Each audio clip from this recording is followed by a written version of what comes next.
What if I told you a man's body was found with a code so impossible, the FBI spent 25 years trying and failing to crack it, that his family never even reported him missing because they thought he'd just disappear again? This is the story of Ricky McCormick, a man who left behind 2 cryptic notes, a trail of dead ends, and a question that still chills investigators to the bone. Was his death an accident or a secret he took to the grave? Picture this: you vanish. No calls, no goodbyes. Your family doesn't search for you. The world moves on until your body turns up weeks later, decomposed beyond recognition, in a place you'd never go. In your pockets, 2 notes scribbled in a code so baffling, it stumped the FBI for decades. This isn't a thriller plot. This is the real-life nightmare of Ricky McCormick. On June 30th, 1999, in a quiet Missouri cornfield, 2 men reeled in their fishing rods and reeled in a horror story instead. There, half buried in the mud, lay Ricky's body. But here's where logic implodes. Ricky had been dead for over 2 weeks, and no one noticed he was gone. Not his family, not his friends. Why? Because Ricky McCormick had a habit of disappearing. But this time, he wasn't hiding. He was a corpse, dumped 15 miles from home with no car, no wallet, and those notes. Pages of gibberish, letters smeared with secrets, numbers that might be dates, codes, or something darker. The FBI's cryptanalysis unit, the same team that cracks terrorist messages, called it truly unsolvable. Even now, 25 years later, those notes are locked in a vault, whispering a riddle that could rewrite Ricky's fate. Was he a victim? A criminal? Or did he plan his own disappearance, only for it to backfire in the worst way? This is a story where nothing adds up. A man forgotten in life, immortalized in death by a mystery that refuses to die. What if the truth is still out there, waiting to be decoded? It started with a stench, a sickening, sweet rot cutting through the humid Missouri summer. On June 30th, 1999, 2 fishermen followed that smell to a cornfield near West Alton, and what they found would unravel a mystery that still haunts the Midwest. There, tangled in weeds and mud, lay the bloated corpse of 41-year-old Ricky McCormick. But this wasn't just a body. This was a paradox. Forensics confirmed Ricky had been dead for at least 15 days. 15 days. Yet his family never called the police, never filed a report. Why? Because Ricky had vanished before, for days, sometimes weeks. They assumed he'd crash on a friend's couch, drift to another town. But this time, he wasn't coming back. And when deputies retraced his last steps, the contradictions piled up. Ricky lived in St. Louis, but his body was dumped 15 miles away in a rural field. No car, no bike, no bus routes, no wallet, no keys, no ID. Just the clothes on his back and 2 pieces of paper. Investigators almost missed them. Crumpled in Ricky's jeans, stained with sweat and time, were 2 handwritten notes. At first glance, they looked like madness, a chaotic storm of letters, numbers, and symbols. CM6-19-69, 1-1-2-3-5. Phrases stacked like puzzles, arrows pointing nowhere. The FBI's cryptanalysis and racketeering records unit took one look and called it one of the most complex ciphers we've ever seen. These were experts who'd cracked codes during the Cold War, decrypted mob communications, and even they admitted defeat. But here's what chills me. Ricky McCormick was no genius. He dropped out of school in the 9th grade, struggled to read, and worked odd jobs when he could. So how did a man who couldn't spell his own address draft a code that still hasn't been broken? Was someone else involved? Did he stumble into a world of secrets? Or did those notes, smudged with dirt and desperation, hold the truth about why he died and who let it happen? To understand Ricky McCormick's disappearance, you have to understand the man himself. And that's where things get complicated. Ricky wasn't a hero. He wasn't a villain. He was a paradox, a man whose life was a battleground between chaos and hope. Let's rewind. Born in 1958, Ricky grew up in St. Louis, Missouri, in a world of rusted railroads and fading factories. His childhood? Ordinary, at least on the surface. But by his teens, cracks began to show. Ricky dropped out of school in the 9th grade. No diploma, no skills, no plan. He drifted through odd jobs, construction, janitorial work, but nothing stuck. Employers called him unreliable. Neighbors called him troubled. And by his 20s, the law had a name for him too, criminal. In 1985, Ricky was arrested for statutory rape. The details are grim. He'd gotten a 14-year-old girl pregnant. He served time, but the conviction haunted him. Jobs dried up. Friends vanished. Even family members kept their distance. Ricky became a ghost in his own life, bouncing between relatives' couches, relying on his mother or ex-girlfriends for a place to sleep. But here's the twist. Ricky was also a father. For kids, 2 mothers. And by all accounts, he tried. He'd show up with groceries when he could, played with his children in parks, promised to do better. But better never lasted. Then there were the disappearances. Ricky would vanish for days, sometimes weeks. No warning, no explanation. His family grew used to it. That's just Ricky, they'd say. He'll turn up. And he always did, until he didn't. But why? Was he running from debts? Hiding from enemies? Or was it simpler? A man suffocating under the weight of his own mistakes, fleeing a life he couldn't fix? His health didn't help. Ricky suffered from severe heart disease. By 41, his body was failing. He struggled to walk without gasping for air. Doctors warned him, "Get treatment or it'll kill you." But Ricky couldn't afford hospitals, couldn't hold a job long enough to get insurance. So he relied on pills, painkillers, heart medication, scrounged from free clinics or friends. Some say he self-medicated with alcohol too, numbing the shame, the regret, the fear. But here's what's strange. In the weeks before his death, Ricky seemed different. According to his last girlfriend, Cheryl, he was calmer, more focused. He talked about reconnecting with his kids, saving up for an apartment, even scribbled notes about starting over. Was it genuine change? Or was Ricky hiding something darker? Because around that same time, rumors began to swirl. Whispers that he'd gotten mixed up with the wrong people, that he owed money, that he'd seen something he shouldn't have. Then, on June 7, 1999, Ricky left his mother's house in St. Louis. He told her he was going to visit a friend. He never came back. For 15 days, his body lay rotting in that cornfield, unclaimed, unmourned, while his family waited for him to wander home like always. But this time, Ricky wasn't hiding. He was dead, and the few people who knew his secrets took them to the grave. So who was Ricky McCormick? A victim of his own bad choices? A man sabotaged by a broken system? Or a pawn in a game he never understood? The truth is buried under layers of contradictions. A high school dropout who wrote uncrackable codes. A criminal who craved redemption. A father who loved his kids, but left them behind. Maybe that's the real tragedy here. Ricky's life was a series of closed doors, no second chances, no clean slates. And in death, he became a riddle no one cared to solve. Until now, because those notes in his pocket, they're not just a code. They're a scream from a man who spent his life being ignored. A final plea for someone, anyone, to piece together the truth he couldn't escape. If Ricky McCormick's death is a locked door, then those 2 notes are the keys. But here's the problem. Nobody knows how to use them. Let's break it down. When detectives pulled those crumpled papers from Ricky's pocket, they expected something. A name, an address, a clue. What they got was chaos. 2 pages filled with a jumble of letters, numbers, and symbols, scrawled in Ricky's shaky handwriting. At first glance, it looked like the ramblings of a madman. But the FBI doesn't waste years on madness. They waste years on patterns. And this was a pattern nobody could solve. Let me read you a snippet. CM6-19-69, 1-1-2-3-5.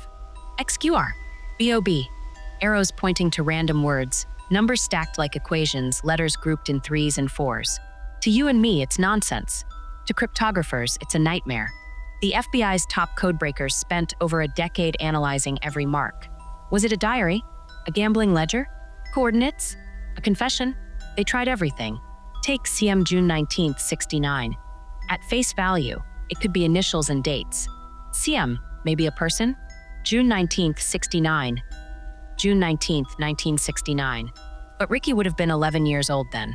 What happened that day? Nothing. No local crimes, no family events. Dead end.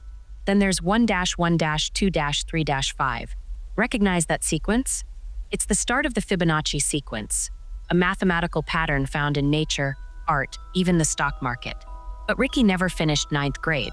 He couldn't balance a checkbook. How would he know Fibonacci? And the letters, oh, the letters. Blocks of random consonants. XQR, LBM, TVB. No vowels, no obvious words. At one point, he writes BOB twice. A name, a code for Bureau of Butt Fumbles? No one knows. Then there are symbols, asterisks, plus signs, arrows linking phrases that don't connect.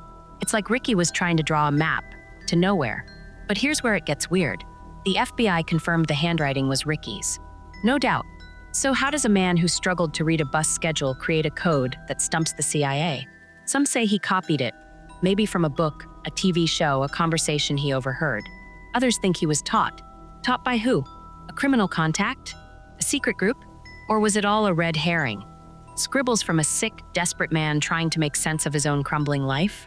Let's talk theories. First, the gambling debt angle.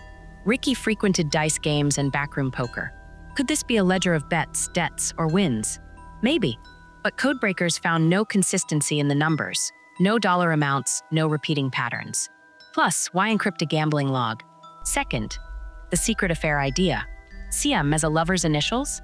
June 19th, 69 as a birthday? But Ricky's known relationships don't match. His ex-girlfriends and family swear he wasn't involved with anyone new. And why hide an affair in a code nobody could read? Third, the organized crime theory. Ricky's uncle had ties to local gangs. Was he passing messages? The FBI even floated this. Maybe the notes were instructions, drop points, or threats. But without decryption, it's just a ghost story. Then there's the darkest theory, the suicide note. Ricky's heart disease was terminal. Was this a farewell? A final scream into the void? But if so, why make it impossible to read? Why not just write goodbye? But maybe we're missing the point. Ricky wasn't a spy. He wasn't a mathematician. He was a man who barely functioned in the real world. So what if the code isn't a code at all? What if it's a diary, written in a language only he understood? A mix of memories, fears, and inside jokes? CM could be Criminal Man, a nickname. June 19th, 69. The day he got his first bike. 1-1-2-3-5. The ages of his kids when he left. We'll never know, unless we consider the unthinkable. What if Ricky didn't write it? What if someone else shoved those notes in his pocket after he died? A killer mocking the police. A gang sending a message. But why choose Ricky, a broke, sick fringe nobody, as their messenger? Here's what keeps me up at night. The FBI's final report. After 13 years of analysis, they admitted the notes were impossible to interpret. No algorithm cracked it. No linguist found a hidden language. It's like Ricky pulled these symbols out of thin air, or another dimension. But let's circle back to the biggest contradiction. Ricky's family said he'd write to-do lists all the time, grocery items, phone numbers, reminders. Simple, practical stuff. These notes, nothing like that. The FBI called them unique in the history of cryptography. So either Ricky had a secret genius no one knew about, or someone else was pulling the strings. And here's the kicker. Those notes are still out there, in an FBI vault, waiting for someone, maybe you, to see a pattern they missed. A slip-up, a clue. Because until then, Ricky's code is more than a mystery.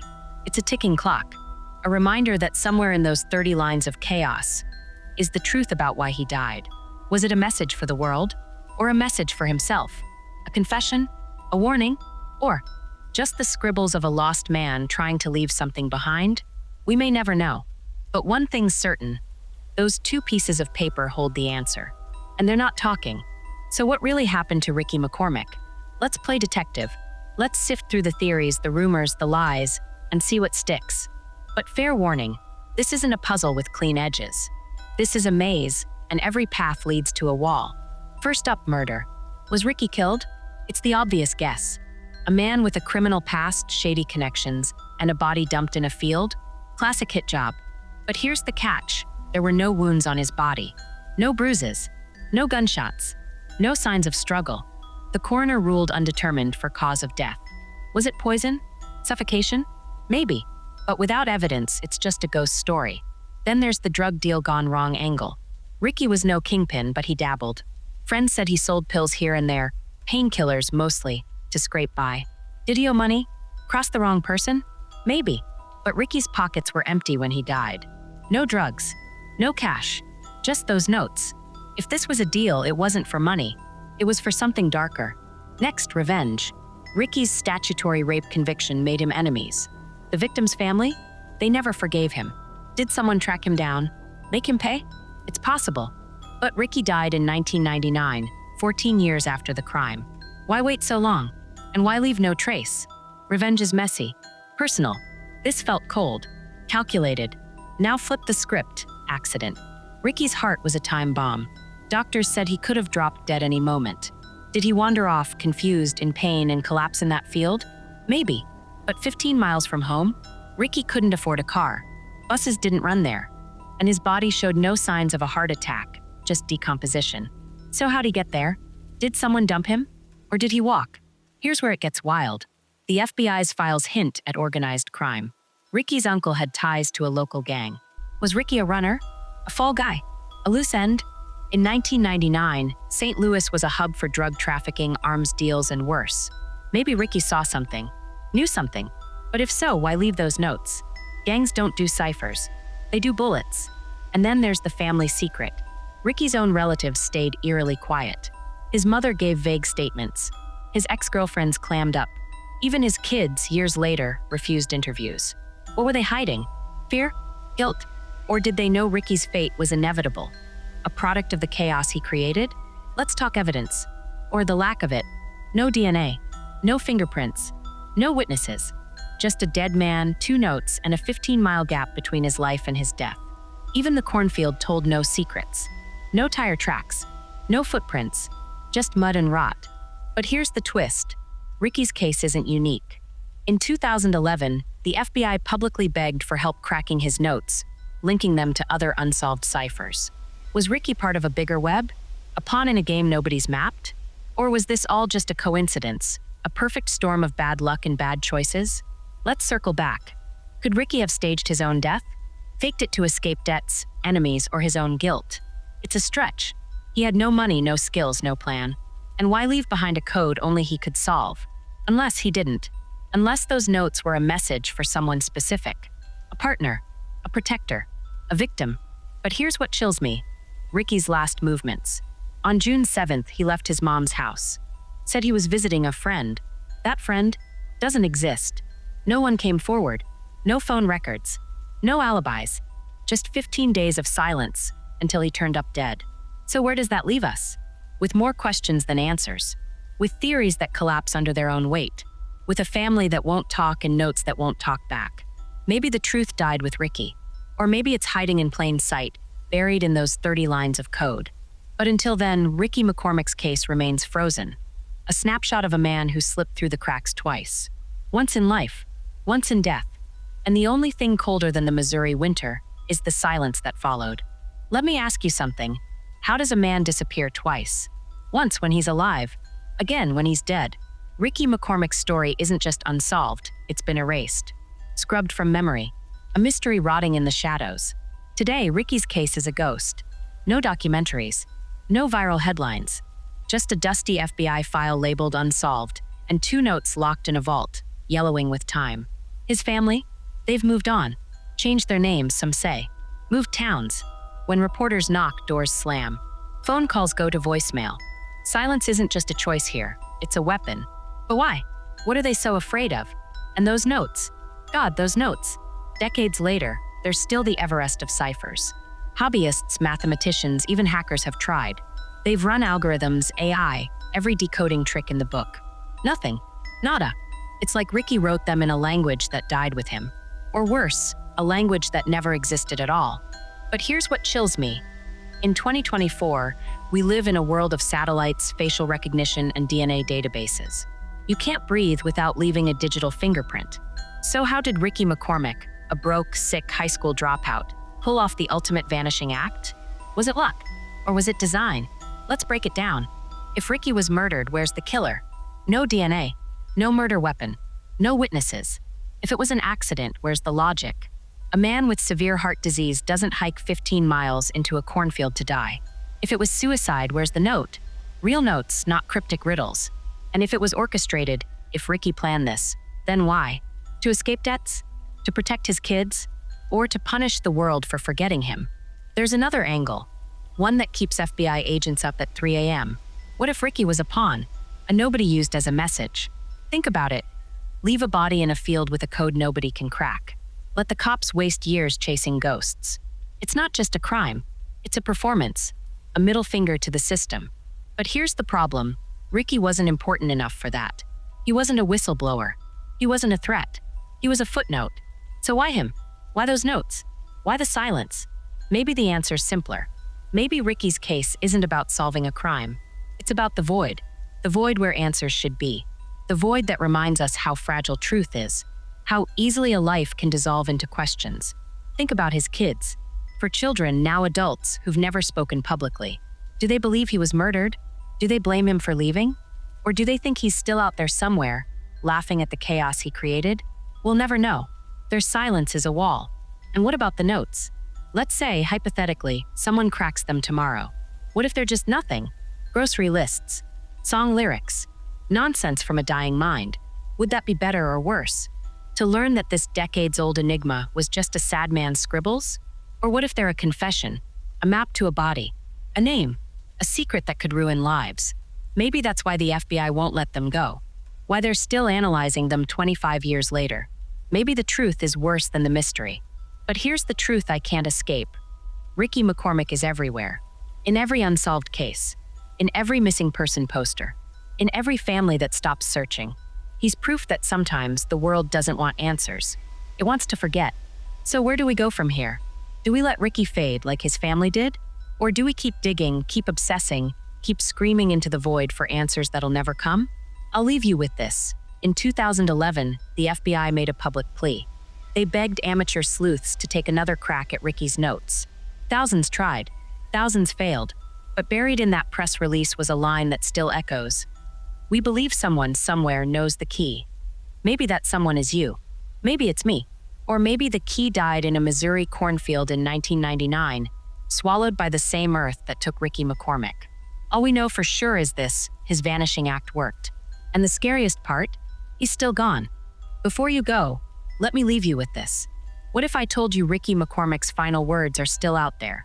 Not etched on a tombstone, not whispered in a confession, but hidden in plain sight, trapped inside those 30 lines of code. A dead man's last laugh, or his cry for help. So what's really buried in those notes? A name? A killer's confession? Coordinates to something darker? Or is it simpler? A dying man's grocery list, his fears, his regrets, scribbled in a language only he understood? Here's the truth. We'll never know unless you figure it out. That's right. The FBI quit. The cryptographers quit. But you're still here. Still watching. Still wondering. Maybe you see something they missed. A pattern in the chaos. A number that's not random. A letter that's not a letter. Maybe CM June 19th, 69 isn't a date. Maybe it's a map. 1-1-2-3-5. Not Fibonacci. A countdown. A warning. Or maybe it's nothing. Just the ramblings of a lost, lonely man who wanted to be remembered as more than a cautionary tale. A man who screamed into the void, and the void screamed back. But here's what keeps me up at night. What if those notes aren't for us? What if they're a message for someone else? Someone who's still out there. Someone who knows exactly what happened to Ricky McCormick, and why they'll never tell. So I'm handing this case to you. Right here. Right now. Share your theories in the comments. The wilder, the better. Maybe you'll crack the code. Maybe you'll spot the lie everyone else missed. Or maybe you'll just keep the mystery alive, because some secrets aren't meant to be solved. And if you've got a mystery haunting you, a cold case, a local legend, a story that gnaws at your spine at 3 a.m., drop it below. Who knows? Maybe your obsession becomes our next video. But until then, remember this: Ricky McCormick vanished twice. Once in life, once in death, and somewhere in between he left a trail of ghosts. You tell me, are we chasing the truth? Or are we just chasing him? I'll see you in the next one.